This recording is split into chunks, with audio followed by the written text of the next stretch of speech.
Guys, it's me, it's Tony. So I want to talk to you real quick about one of the biggest things that people don't think about when it comes to making an offer on a home or when they go to sell their home. The thing that really trips up deals is not necessarily the closing date. It's not necessarily the price. It's not necessarily conditions. Those are the three big things: price, conditions, and the closing date. But those are never really the things that get in the way of a deal to make it sticky.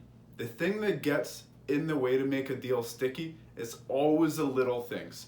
It's always things like appliances. It's always things like the buyer is assuming that something is staying with the house, but the seller's intentions were to take it with them.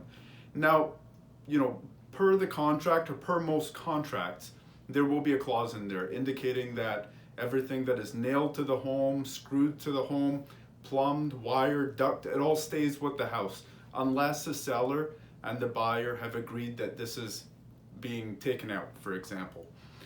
The best way that we can really avoid this is if you are purchasing a home, make sure to include the things that you would just assume to be in there. Just to be really, really clear. If you're expecting the TV and the TV brackets or the wall mounts to stay with the house, ask for them. The light fixtures, ask for them. The window coverings, the drapes, things like that, ask for them. There's no such thing as details that are too small or irrelevant, unless it's something like toilet paper or something weird. But even last year, that was a hot commodity. But this year, you may want to leave that out of the deal and may just want to stick to what's relevant. If you're selling your home, obviously, hopefully you call us and we'll have that discussion with you. But you want to be very clear in what it is that you want to take with you. Maybe it's a mirror that is screwed into the wall that was given to you as a gift. Maybe it's a piece of art that is screwed into the wall. Maybe it's particular light fixtures, curtain rods, blinds, things like that. A TV. You just want to be very, very clear on these items because these are always the things. It becomes he said, she said. And it really does get messy at the end of a deal, especially when lawyers have to try to figure out between a buyer and seller who was right and who was wrong.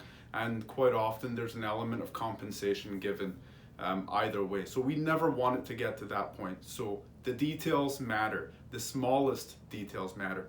The other thing is too, sometimes you look at an offer and you're like, why did they include the furnace in their under chattels included? Why did they include the hot water tank? These things are just assumed to stay. Well, the reason quite often they're included under chattels included is quite simply to do with the fact that many people are renting their furnaces. Many people are renting their hot water tanks.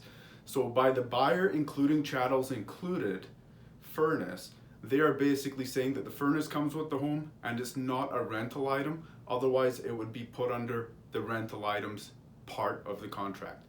These things sometimes get messy. They sometimes get sticky. If you ever have any questions, give us a call. We're here to help. We've kind of seen everything when you sell hundreds of homes a year. We see it all. So give us a call. We're always here to help. And of course, if you're our client, we will go to the ends of the earth to protect you. Have a good day, guys, and I hope that was helpful.